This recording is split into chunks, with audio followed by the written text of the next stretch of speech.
बच्चों नेक्स्ट है average acceleration. It is the ratio of total change in velocity to the total time taken by the particle. याद करो कुछ देर पहले sir ने आपको ऐसे लिख के दिखाया था, acceleration is equals to delta v by delta t. बच्चों ये वही मतलब है, जब भी टाइम इंटरवल ज्यादा होता है तब अपन बात करते हैं एवरेज की। ये सेम टू सेम बात अपन ने वेलोसिटी के अंदर भी करी थी। तो ये डेल्टा वी क्या था, V final minus V initial, और delta T time taken from initial to final velocity तक। अब बच्चों इन दोनों का जो रेशियो है उसमें क्या कहते हैं अपन, एवरेज एक्सेलरेशन।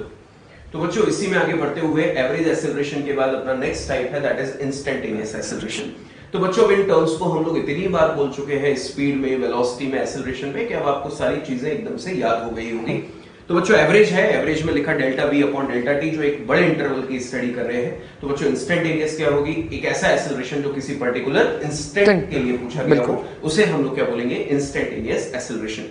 तो बच्चों वही चीज लिखी हुई है, it is the acceleration of particle at a particular instant of time, मतलब किसी पर्टिकुलर इंस्टेंट पे। तो बच्चों जैसा हम लोगों ने इंस्टेंटेनियस वेलोसिटी के लिए पढ़ा था, वैसा ही इसको भी कन्वर्ट करते हैं। नोटिस कीजिए बच्चों, अभी लिखा हुआ है delta we upon delta T, इसको हम लोग बोल रहे हैं एवरेज एक्सेलरेशन।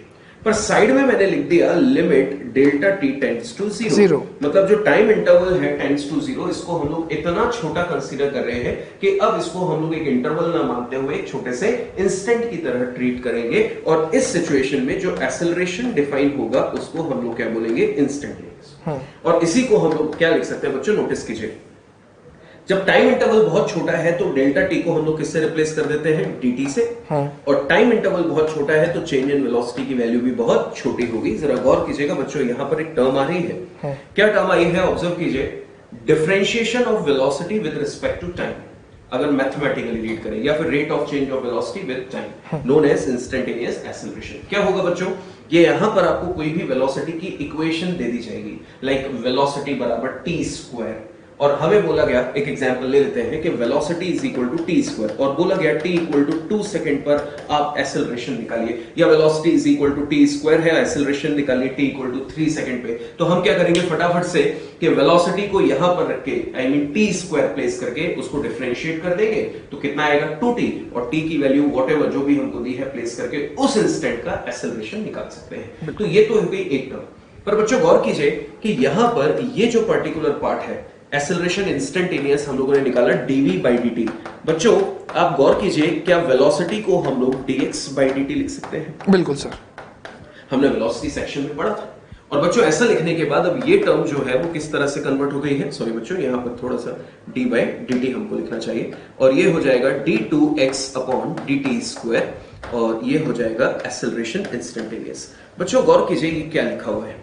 सबसे पहली चीज बच्चों ऑब्जर्व कीजिए, एक्सेलरेशन इंस्टेंटेनियस कैसे निकाला हम लोगों ने, कि वेलोसिटी को टाइम के रिस्पेक्ट में डिफरेंशिएट कर दीजिए, एक्सेलरेशन आ जाएगा, या फिर x को टाइम के रिस्पेक्ट में 2 बार डिफरेंशिएट कर दीजिए तो क्या आ जाएगा, एक्सेलरेशन। तो हमने नोटिस किया, एक बार डिफरेंशिएट करो वेलोसिटी का तो एक्सेलरेशन आएगा, या फिर x को 2 बार डिफरेंशिएट कर दो तो एक्सेलरेशन आएगा, या फिर बच्चों जब हम लोग क्वेश्चन सॉल्व करते हैं तो इसको क्या बोल सकते हैं, डबल डेरिवेटिव ऑफ x। क्या बोल सकते हैं, डबल डेरिवेटिव ऑफ x, इसका मतलब 2 बार डिफरेंशिएशन। और इसको हम लोग क्या बोल सकते हैं, सिंगल डेरिवेटिव ऑफ v, यानी कि v का एक बार डिफरेंशिएशन। तो इस तरह की जब भी टर्म्स हो बच्चों तो कंफ्यूज नहीं होना है। नेक्स्ट है इंपॉर्टेंट पॉइंट्स। फर्स्ट पॉइंट है, when a particle starts from rest and moves with a constant acceleration then its path must be a straight line. Just अभी अपन ने डिस्कस किया था। Second, when a particle moves with constant acceleration, then its path may be straight line or parabola। अभी जैसा sir ने आपको explain किया कि अगर एक्सेलरेशन कांस्टेंट है और उसके पास इनिशियल वेलोसिटी, जैसे कि सर ने बताया था, किसी एंगल पर है लाइक दिस, और एक्सेलरेशन कहां था, कांस्टेंट नीचे, तो पाथ कैसा था, पैराबोला। और जब हम बॉडी को ऐसे थ्रो करें तो वेलोसिटी भी नीचे, एक्सेलरेशन ग्रेविटी भी नीचे, कांस्टेंट जिसको मान रहे हैं, तो पाथ कैसा था, स्ट्रेट लाइन। तो दोनों पॉसिबिलिटीज हैं। Next point, when a particle moves with a variable velocity, then acceleration must be present। याद करो अपन ने वेलोसिटी वाले सेक्शन में डिस्कस किया था कि अगर वेरिएबल वेलोसिटी है तो अगर वेलोसिटी का change with respect to time क्या होता है, एक्सेलरेशन। तो वही ये डेफिनेशन भी है। बिल्कुल। नेक्स्ट पॉइंट है बच्चों, when a particle moves continuously on a curved path. Curved path सुनते ही बच्चों एक चीज समझ में आ जाती है, कर्व्ड पाथ पे चल रहे हैं, मतलब हर इंस्टेंट पर उसकी Direction direction of motion change हो रही है। डायरेक्शन ऑफ मोशन चेंज हो रही है मतलब वेलोसिटी वेरी कर रही है, और वेलोसिटी वेरी कर रही है मतलब एक्सेलरेशन होना ही चाहिए। अब चाहे वेलोसिटी किसी भी एस्पेक्ट में चेंज हो, चाहे तो डायरेक्शन में या मैग्नीट्यूड में या दोनों में। तो वही चीज लिखी है कि when a particle moves continuously on a curved path with uniform speed. बच्चों यूनिफॉर्म स्पीड मतलब मैग्नीट्यूड ऑफ वेलोसिटी चेंज नहीं हो रहा है, पर कर्व्ड पाथ है मतलब डायरेक्शन चेंज हो रही है। कुछ भी चेंज हो जाए वेलोसिटी तो वेरिएबल ही मानी चाहिए। Then acceleration of the particle is non zero. बिल्कुल एग्जांपल हो गया uniform circular motion is an accelerated motion. Uniform circular motion में स्पीड कांस्टेंट होती है पर सेंट्रीपिटल एक्सेलरेशन प्रेजेंट होता है जो डायरेक्शन ऑफ मोशन को लगातार चेंज करता है। बिल्कुल। नेक्स्ट पॉइंट है बच्चों, सबसे इंपॉर्टेंट पॉइंट ध्यान रखना, acceleration which opposes the motion of a particle is called retardation। अब बच्चों इसका मतलब क्या है उसको अपन बहुत ढंग से समझ रहे हैं, ध्यान दीजिएगा। सपोज एक पार्टिकल यहां पर है और वो इनिशियली इस डायरेक्शन में मोशन कर रहा है, मोशन का डायरेक्शन इधर है। अब बच्चों अगर मैं इसी डायरेक्शन में उस पर फोर्स लगा दूं जिसके कारण इसके ऊपर एक्सेलरेशन आ जाएगा, तो एक्सेलरेशन इस डायरेक्शन में आ गया। तो बताओ ये जो फोर्स है ये मोशन को सपोर्ट कर रहा है और एक्सेलरेशन भी इसी डायरेक्शन में है, तो यहां पर क्या कहते हैं सर, स्पीड बढ़ेगी या कम होगी? बिल्कुल सर, ये तो बिल्कुल ऐसा दिखाई दे रहा है कि मानकर चलिए कि वेलोसिटी इस डायरेक्शन में है और उसी डायरेक्शन में फोर्स लगा के पार्टिकल को धक्का दे दिया गया, पुश कर दिया गया, तो उसकी स्पीड एकदम से बढ़ जाएगी। इसका मतलब यहां पर स्पीड बढ़ेगी। अब बच्चों अगर मैं इसी का उल्टा लेता हूं, मोशन इस डायरेक्शन में है, मतलब वेलोसिटी वेक्टर इस डायरेक्शन में है और एक्सेलरेशन भी इधर है, क्या कहते हो कि इस बार स्पीड बढ़ेगी या घटेगी? अभी भी सर वही है केस, बस अब इसका अपोजिट डायरेक्शन करके ऐसे धक्का कर दिया, तो अभी भी इसका मतलब ये है कि स्पीड बढ़ेगी। अब बच्चों ध्यान दीजिएगा, अब मान लेते हैं मोशन जो है वो इस डायरेक्शन में हो रहा है, ऐसा मोशन हो रहा है और अब मैंने इसके अपोजिट डायरेक्शन में फोर्स लगा दिया जिसके कारण एक्सेलरेशन का डायरेक्शन बैकवर्ड है। अब ये बताए कि इस केस के अंदर ये जो पार्टिकल है इस पार्टिकल का क्या होगा? बिल्कुल सर, तो ये बिल्कुल ऐसा ही केस हो गया कि मानकर चलिए कि हमारे सामने कोई चलता हुआ आ रहा है किसी वेलोसिटी से और हमने उसको रोकने के लिए फोर्स अपोजिट डायरेक्शन में लगा दिया। तो ऑब्वियसली बात है कि हमारा फोर्स उसके मोशन के अगेंस्ट है, तो वहां पर उसकी वेलोसिटी का मैग्नीट्यूड कम हो जाएगा, तो इसमें मैग्नीट्यूड यानी कि स्पीड कम होनी चाहिए। इसका मतलब यहाँ पर स्पीड कम हो रही है, यहाँ पर स्पीड बढ़ रही है, यहाँ पर स्पीड बढ़ रही है। अब बच्चों इसी का उल्टा ले लेते हैं, अब उम्मीद आपको समझ में आ जाएगा। वेलोसिटी का जो डायरेक्शन है वो लेफ्ट साइड है, एक्सेलरेशन और एप्लीकेशन ऑफ फोर्स उसके अपोजिट है, तो यहां पर हो गया। तो बच्चों मोशन लेफ्ट साइड था और एक्सेलरेशन उसके अपोजिट है, इसका मतलब अगेन यहां पर स्पीड कम हो रही है, तो यहां पर स्पीड क्या हो रही है, कम हो रही है। पर अब कौन से केस को यहां पर रिटार्डेशन कहेंगे, अपन उसकी बात कर रहे हैं। तो पढ़िएगा, acceleration which opposes the motion of a particle is called retardation. इसका मतलब बताओ कौन सा मोशन यहां पर रिटार्डेशन वाला मोशन बता रहा है? ये दोनों मोशन, बिल्कुल, बिकॉज यहां पर स्पीड क्या हो रही है, कम हो रही है और मोशन के अपोजिट डायरेक्शन में एक्सेलरेशन लग रहा है। तो ये जो दोनों मोशन है इनको क्या कहेंगे? इनको कहेंगे accelerated motion.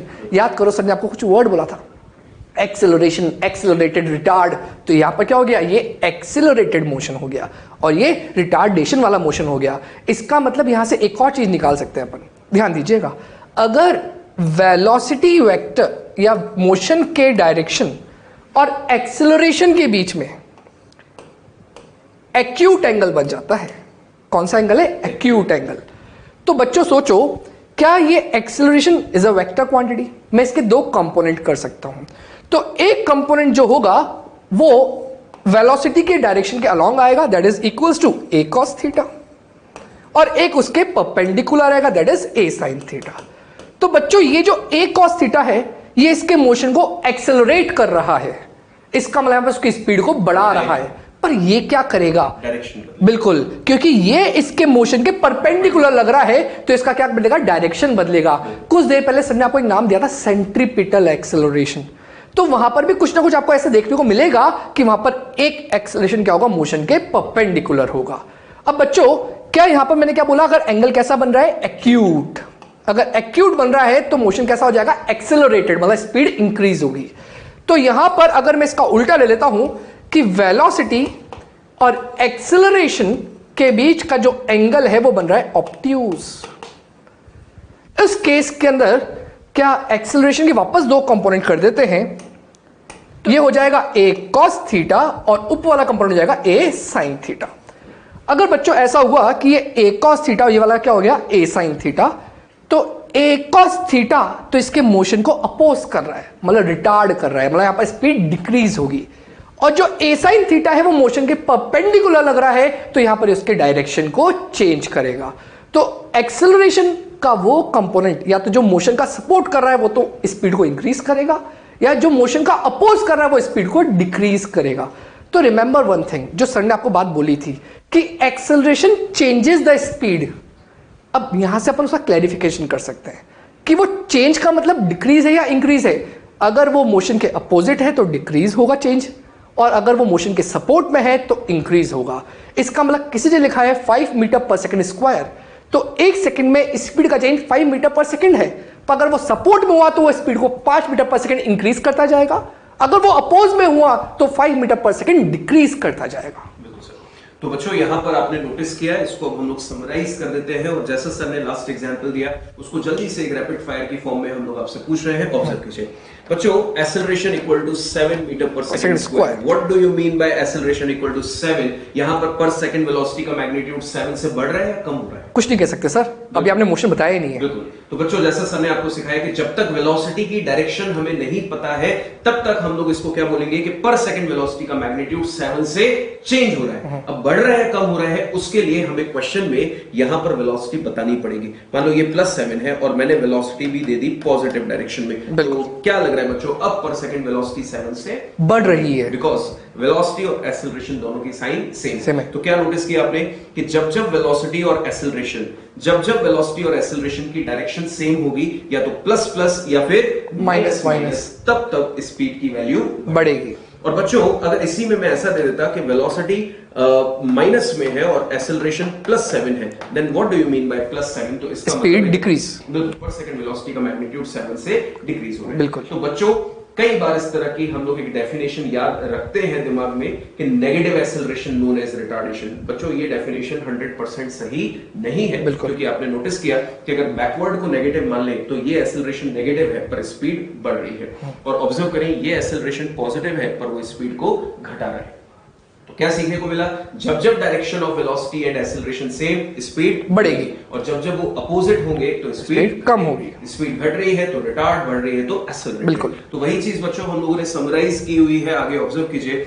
Sign of velocity positive हो या negative represents the direction of motion. मान लीजिए 10 आई कैप दिया है तो 10 मैग्नीट्यूड है और आई कैप उसके मोशन की डायरेक्शन है, but sign of acceleration indicates the direction of acceleration. तो बच्चों जब ये सेम होंगे, अपोजिट होंगे, अभी हम लोगों ने डिस्कस किया, उसके अकॉर्डिंग सेकंड पॉइंट सर बता रहे हैं। If velocity and acceleration both are having same sign, जो भी जस्ट डिस्कस किया, या तो दोनों प्लस प्लस या दोनों minus minus, then magnitude of velocity that is speed increases, is increasing, and if both have opposite sign, या तो प्लस माइनस या फिर minus plus, then magnitude of velocity that is speed is decreasing.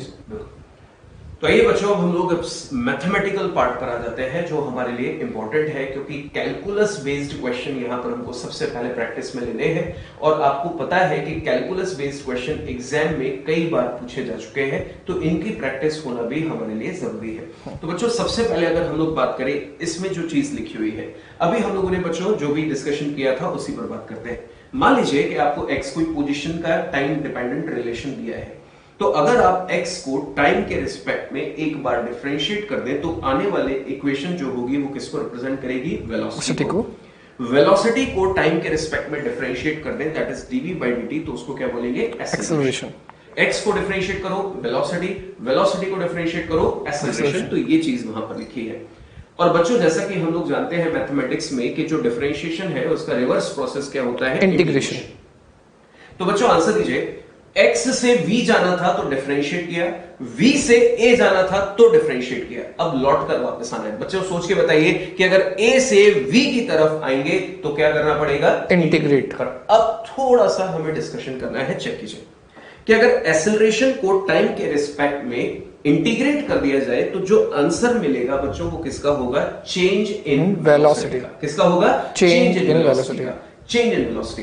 तो बच्चे यहाँ पे generally sir एक doubt रखते हैं कि वेलोसिटी को डिफरेंशिएट किया तो एक्सेलरेशन है, तो एक्सेलरेशन को इंटीग्रेट करने पे वेलोसिटी आना चाहिए था, आपने चेंज इन वेलोसिटी क्यों लिखा है? तो बच्चों ऑब्जर्व कीजिए कि एग्जैक्टली ऐसा क्यों लिखा है, इसको ध्यान दीजिए बच्चों। ये क्या लिखा है, dv/dt is equal to acceleration. बच्चों ये v लिखा है यानी वेलोसिटी लिखा है, चेंज इन वेलोसिटी लिखा है, चेंज इन वेलोसिटी dv लिखा हुआ है, तो टाइम के रिस्पेक्ट में वेलोसिटी का चेंज होना एक्सेलरेशन कहलाता है। तो बच्चों अगर इसको हम लोग यहां मल्टीप्लाई कर दें तो dv इज इक्वल टू क्या होगा, a dt। तो जरा गौर करके देखिए बच्चों, वही चीज लिखी है कि ये जो है वो अकेला वेलोसिटी नहीं लिखा, ये क्या लिखा है, change of velocity with time equal to acceleration. तो इंटीग्रेट अगर हम लोग कर देंगे तो अब हमें इंटीग्रेशन के बाद जो आंसर मिलेगा वो चेंज इन वेलोसिटी का मिलेगा, यानी कि इसको हम लोग लिख सकते हैं v final minus v initial. और इसी तरह से बच्चों अगर हम लोग आगे बात करें कि अगर हम लोग वेलोसिटी को टाइम के रिस्पेक्ट में इंटीग्रेट कर दें, जैसे कि ये लिखा हुआ है, तो वेलोसिटी को टाइम के रिस्पेक्ट में इंटीग्रेट कर देंगे तो क्या मिलेगा, चेंज इन पोजीशन, जिसको हम लोग लिख सकते हैं x final minus x initial. So remember बच्चों, जल्दी से इसको आंसर दीजिए। x को टाइम के रिस्पेक्ट में डिफरेंशिएशन वेलोसिटी, वेलोसिटी को टाइम के रिस्पेक्ट में डिफरेंशिएशन एक्सेलरेशन, a को टाइम के रिस्पेक्ट में इंटीग्रेट करोगे तो चेंज इन वेलोसिटी, और वेलोसिटी को टाइम के रिस्पेक्ट में इंटीग्रेट करोगे तो चेंज इन पोजीशन और आल्सो कॉल्ड एज डिस्प्लेसमेंट। बिल्कुल। लास्ट में बच्चों दो रिलेशंस हम लोगों ने लिखे हुए हैं, नोटिस कीजिए क्या लिखे हैं। कई बार बच्चों हमें क्वेश्चन दिया velocity is equal to 2t³ और बोला गया कि एक्सेलरेशन निकालो, क्या निकालो, एक्सेलरेशन। तो बच्चों क्या लिखा है, अगर v और t यानी वेलोसिटी टाइम रिलेशन दिया है तो एक्सेलरेशन निकालने का तरीका रखेंगे हम लोग dv/dt। तो हम लोग फटाफट क्या करेंगे इस क्वेश्चन में, dv/dt करेंगे, वेलोसिटी की वैल्यू यहां पर प्लेस करेंगे दैट इज 2t³ और सॉल्व करने के बाद जो भी आंसर आएगा वो एक्सेलरेशन की वैल्यू होगी। और दूसरा लिखा हुआ है फॉर vx रिलेशन। मानकर चलिए बच्चों हमें कोई क्वेश्चन दिया है v बराबर x², तो v बराबर x² जब हमको दिया है तो इसको हम लोग जब डिफरेंशिएट करेंगे एक्सेलरेशन के लिए तो बच्चों एक्सेलरेशन फिर कैसे निकाला जाएगा, v dv/dx।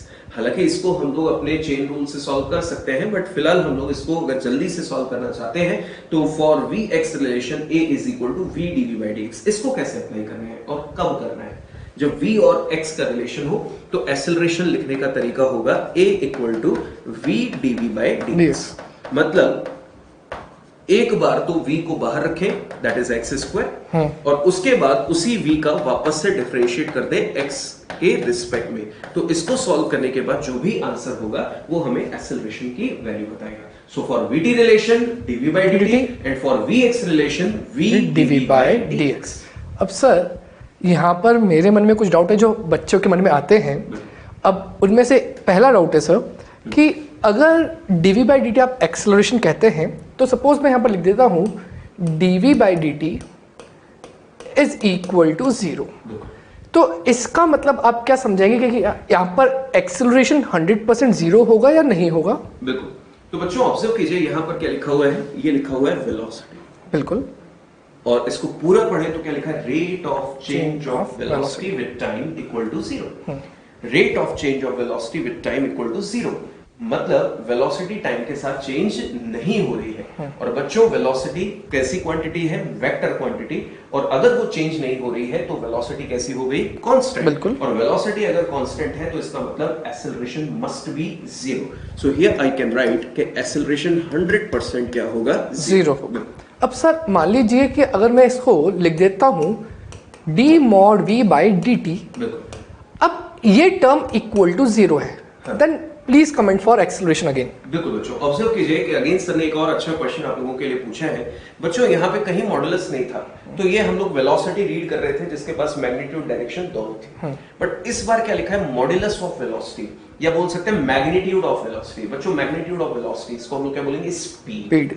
तो बच्चों इसको मैं क्या पढ़ूंगा, rate of change of speed with time. Rate of change of speed with time equal to 0 मतलब स्पीड चेंज नहीं हो रही। स्पीड चेंज नहीं हो रही है बच्चों, पर हो सकता है ना डायरेक्शन चेंज हो रही हो, और डायरेक्शन चेंज हो रही हो तो एक्सेलरेशन तो हो सकता है, जैसे कि यूनिफॉर्म सर्कुलर मोशन, उसमें टाइम के साथ स्पीड चेंज नहीं हो रही, that is change in speed with time equal to 0, but acceleration present हो सकता है जो डायरेक्शन को बदल रहा हो। तो सर इसमें हम लोग बोल सकते हैं कि एक्सेलरेशन में बी प्रेजेंट। ओके, हो सकता है। और हाँ, अगर इसमें मुझे ये भी मतलब कंफर्मेशन मिल जाए कि स्पीड नहीं बदल रही और डायरेक्शन भी नहीं बदल रही, तो मैं बोल दूंगा कि एक्सेलरेशन 0 ही है। पर यहाँ पे मुझे इस बात का कंफर्मेशन नहीं है कि डायरेक्शन बदल रही है या नहीं, इसलिए मुझे बोलना पड़ेगा कि एक्सेलरेशन हो सकता है। बिल्कुल सर, एक मेरे मन में तीसरा डाउट एक और है जो बच्चों में आता है, क्यों ना अपन ने जो वेलोसिटी में डिस्कशन किया था रिगार्डिंग स्लोप एंड एरिया, तो अपन बच्चों को यहाँ से ही समझा दें कि v और x या a v का अपने को ग्राफिकल मीनिंग के अकॉर्डिंग फाइंड आउट हो सकता है। तो बच्चों ऑब्जर्व कीजिए, डिफरेंशिएशन का मतलब हम लोग क्या जानते हैं, the slope of tangent on the curve. बिल्कुल, slope of tangent on the curve. तो हालांकि बच्चों हम लोग इसको अपने ग्राफिकल सेक्शन में और डिटेल में पढ़ेंगे, पर जैसा कि यहाँ पर कुछ क्वेश्चन अगर इस तरह का बनता है तो हम लोग आंसर दे सकते हैं कि अगर बच्चों हमें एक्सटी ग्राफ दिया है, क्या दिया है, x t graph, position time graph कह सकते हैं, तो उस ग्राफ पे खींचे गए टेंजेंट की स्लोप हमें क्या बताएगी, वेलोसिटी। ठीक है। और वीटी ग्राफ बच्चों अगर हमको दिया गया है तो वीटी ग्राफ की स्लोप हमें क्या बताएगी, एक्सेलरेशन। ठीक है। और जैसा कि बच्चों हम लोग जानते हैं कि इंटीग्रेशन का ग्राफिकल मीनिंग क्या होता है, to calculate the area under the curve with horizontal axis, जो भी वहां पर दिया है। तो बच्चों नोटिस कीजिए कि अगर एक्सेलरेशन और टाइम ग्राफ हमको दिया है तो उसका एरिया अंडर द कर्व हमको क्या बताएगा, चेंज इन वेलोसिटी। और अगर वेलोसिटी टाइम ग्राफ हमको दिया गया है तो वेलोसिटी टाइम ग्राफ का एरिया अंडर द कर्व वो हमको क्या कहलाएगा, चेंज इन पोजीशन और can say displacement. Thank you sir. बच्चों अब जो आपने पढ़ा उसकी एप्लीकेशन देखते हैं। तो क्वेश्चन है, position vector of a particle is given by r vector equals to 2t square i cap plus 3t j cap plus 5k cap metre. Find out first velocity at t equals to 1 second, speed at t equals to 1 second, third acceleration at t equals to 1 second. अब बच्चों जैसा sir ने आपको just वही बताया velocity, तो अपन velocity के लिए क्या लिख सकते हैं, देखिएगा मैं फर्स्ट पार्ट यहां लिख रहा हूं, v vector equals to dx by dt। अब बच्चों यहां पर x लिखो या r लिखो, अब क्वेश्चन में हमने क्या देखा है r, तो मैं इसको रिप्लेस कर रहा हूं x की जगह r dr बाई dt। अब बच्चों मेरे को इसका डिफरेंशिएशन करना है। अब जब डिफरेंशिएशन करना है तो ध्यान दीजिएगा, मैं इसको क्या लिख रहा हूं, अगर अपन डायरेक्टली डिफरेंशिएशन करें तो 2 कांस्टेंट है, t स्क्वायर का हो जाएगा 2t, with respect to t कर रहे हैं बच्चों, तो 2 इंटू 2t आई कैप प्लस बच्चों 3 वापस कांस्टेंट और t का डिफरेंशिएशन 1, तो 3j कैप प्लस, और बच्चों जो 5 है वो 5 वैसे ही कांस्टेंट है, कांस्टेंट का डिफरेंशिएशन 0 होता है, तो यहां पर क्या जाएगा 0k कैप। अब बच्चों ध्यान से समझना, क्या यहां पर ये जो वेलोसिटी आई है ये तो एक जनरल टाइम t के लिए आई है, पर अपने को क्या बोला है, at t equals to 1 second. तो what I can say, t की वैल्यू 1 पुट कर दो, तो मैं लिख सकता हूं कि जो वेलोसिटी है वो मैं t इक्वल्स टू 1 के लिए पुट कर रहा हूं, विच इज इक्वल्स टू, यहां पर t की वैल्यू 1 पुट कर देते हैं, तो 2 2 जा 4 i cap plus 3j cap, because यहां पर कोई t है ही नहीं, और 0k कैप लिखो मत लिखो बात बराबर है। अब बच्चों ये तो हो गया वेलोसिटी। बात करें second speed. What is speed, magnitude of velocity, और यहां पर वर्ड क्या लिखा है, at t equals to 1 second. इसका मतलब उस इंस्टेंट की बात करें जिस इंस्टेंट पे आपने वेलोसिटी भी निकाली होनी चाहिए। मान लो यहां पर t बराबर 2 होता तो आप इसका मैग्नीट्यूड नहीं निकाल सकते थे, आपको पहले वेलोसिटी निकालनी पड़ती 2 सेकंड के लिए, फिर आप स्पीड का उसी टाइम पे वेलोसिटी का मैग्नीट्यूड निकालते, वही आपकी स्पीड होती। यहां पर टाइम सेम है, इसीलिए मैं यहां पर लिख रहा हूं speed is equals to mod of velocity, किस टाइम पर, t इक्वल्स टू 1 पर। अब इक्वेशन क्या थी अपनी, 4i प्लस 3j, तो मैं जानता हूं कि मैग्नीट्यूड का मतलब हो गया i के कोफिशिएंट का स्क्वायर प्लस j के कोफिशिएंट का स्क्वायर और टोटल अंडर रूट, तो हो जाएगा 4 का स्क्वायर प्लस 3 का स्क्वायर और टोटल अंडर रूट। 16 प्लस 9 25, उसका अंडर रूट कितना हो जाएगा 5 मीटर पर सेकेंड। और बच्चों ये वेलोसिटी भी किस में ही है, मीटर पर सेकेंड में। Next third part, acceleration. अब बच्चों जस्ट अभी आपने सीखा था at t equals to 1 second, क्या कोई इंस्टेंट में बात हो रही है ना, इंस्टेंट बात होती है मतलब इंस्टेंटेनियस एक्सेलरेशन, तो क्या यहां पर लिख सकता हूं मैं a vector equals to dv by dt। अब बच्चों यहां पर ध्यान दीजिएगा, आप इस इक्वेशन को यूज नहीं कर सकते, बिकॉज ये वो इक्वेशन जो एक पर्टिकुलर टाइम के लिए आपने सॉल्व कर चुके हो।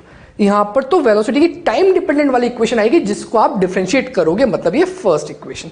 तो अपने पास फर्स्ट इक्वेशन को एक बार और डिफरेंशिएट कर रहे हैं, तो यहां पर क्या बन गया 40 आई कैप। अगर 40 आई कैप को मैं यहां पर लिख देता हूं d by D T of 40 I cap plus 3j cap, और 0k कैप को नहीं लिखें तब भी चलेगा।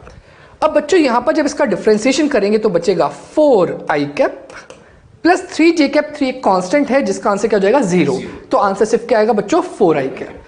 तो आइए बच्चों बढ़ते हैं अपने नेक्स्ट क्वेश्चन की तरफ and the question is distance traveled by the particle in time t given as s is equal to 4t square, then find out initial speed, acceleration, speed at t equal to 10 and average speed in time interval t equal to 0 to 10 second।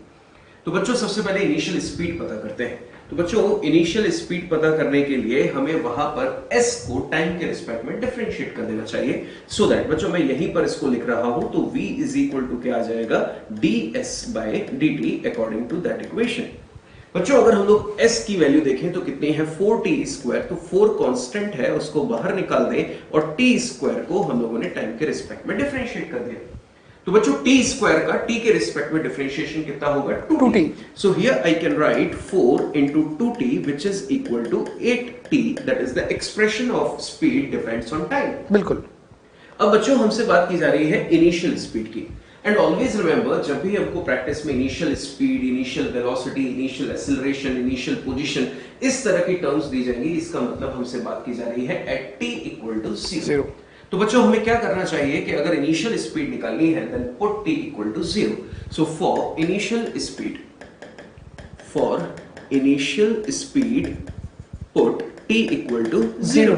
तो बच्चों अगर मैं t की value 0 रख दूंगा तो speed की value कितनी आ जाएगी 0 मीटर पर सेकंड। इसका मतलब पार्टिकल वाज एट रेस्ट। तो यहां पर हम लोग बोल सकते हैं कि पार्टिकल वहां पर मोशन में नहीं था, रेस्ट पे था। बिल्कुल। तो ये हम लोगों ने नोटिस किया कि ए पार्ट था इनिशियल स्पीड जिसमें वैल्यू आई 0। बिल्कुल। अब बात चल रही है एक्सेलरेशन की। तो बच्चों देखिए v का एक्सप्रेशन जो टाइम डिपेंडेंट हमने निकाला वो कितना निकाला था 80।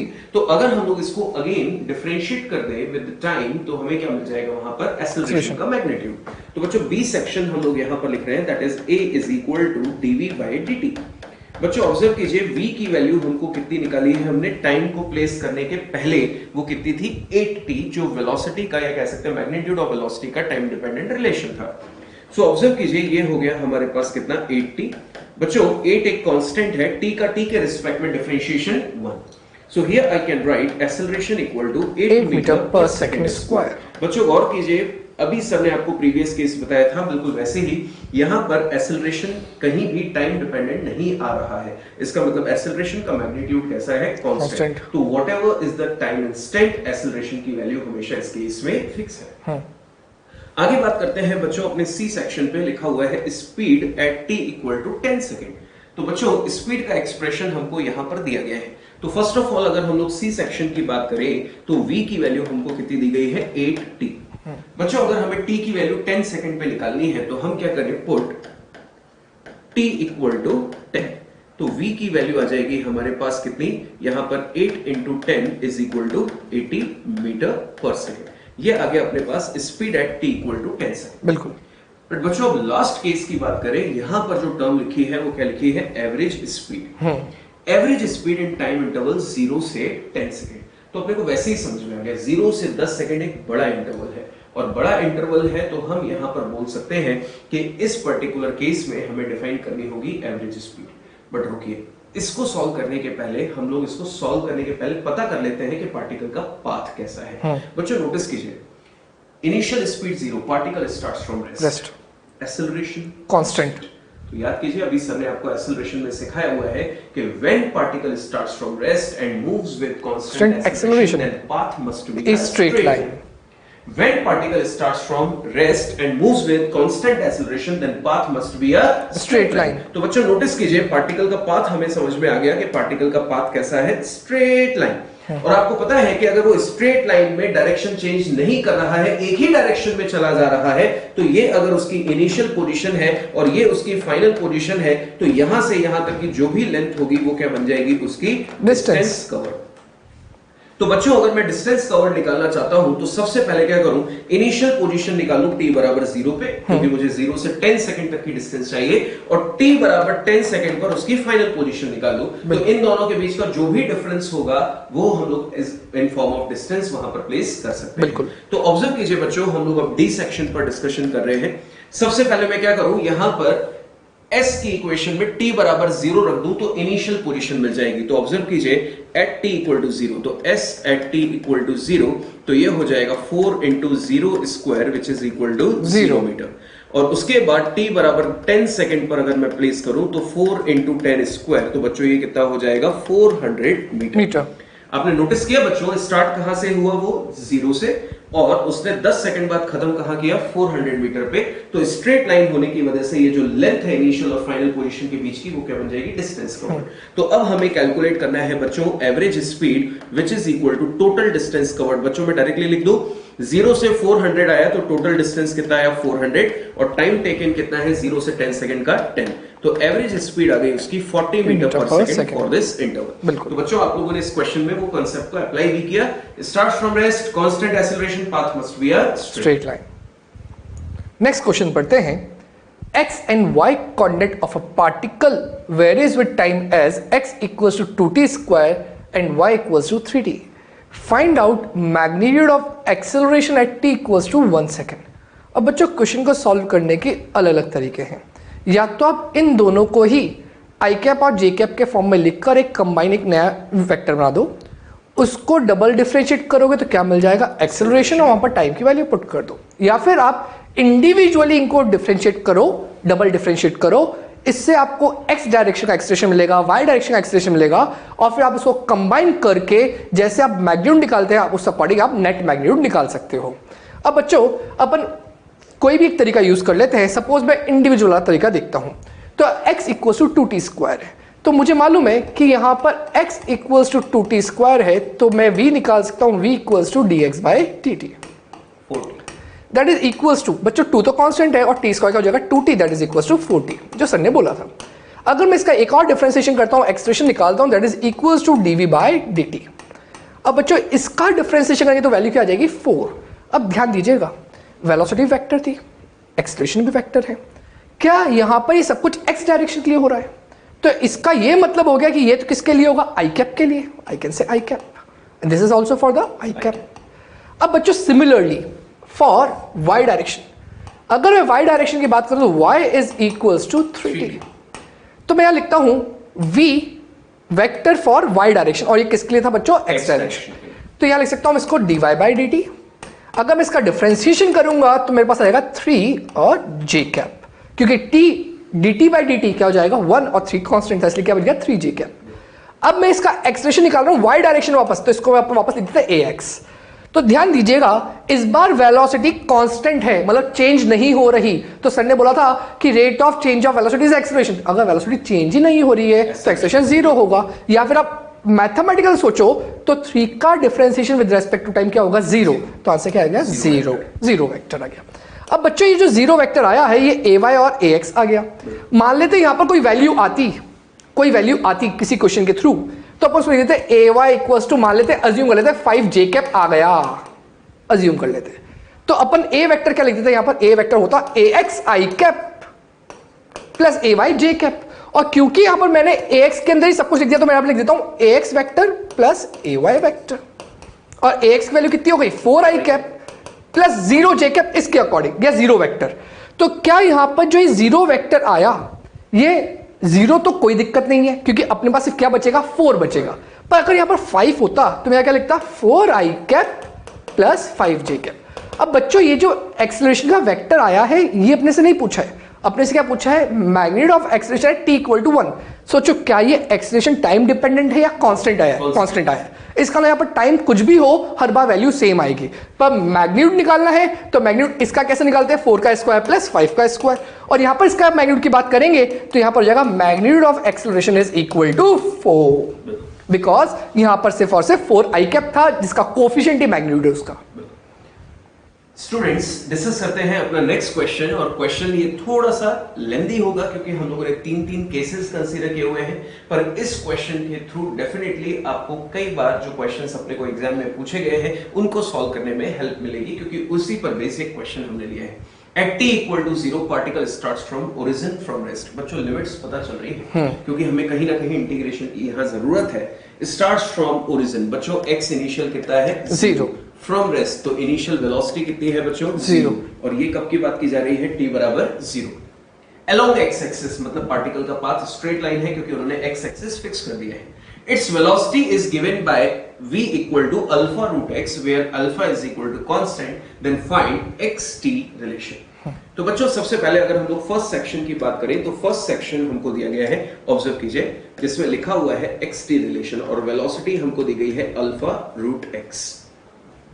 बच्चों हम लोग अच्छे से अभी हम लोगों ने डिस्कस किया था कुछ मैथमेटिकल कैलकुलस वाली टर्म्स कि अगर हमें वेलोसिटी का एक्सप्रेशन दिया है और वेलोसिटी से हमें x की तरफ आना है, तो x से v की तरफ गए थे तो डिफरेंशिएशन हमको करना था और v से x की तरफ आएंगे तो हमें क्या फॉलो करना होगा, इंटीग्रेशन. तो डेफिनेटली हम लोगों ने जो टर्म हमें यहां पर अप्लाई करनी है इंटीग्रेशन, वो डिसाइड हो गई है.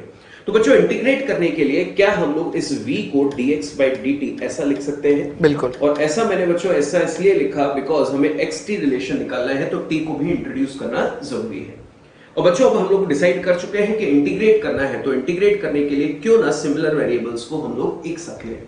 तो बच्चों सिमिलर वेरिएबल्स अगर एक साथ ले आए तो dx अपॉन रूट x और यहां पर हो गया कांस्टेंट अल्फा और dt.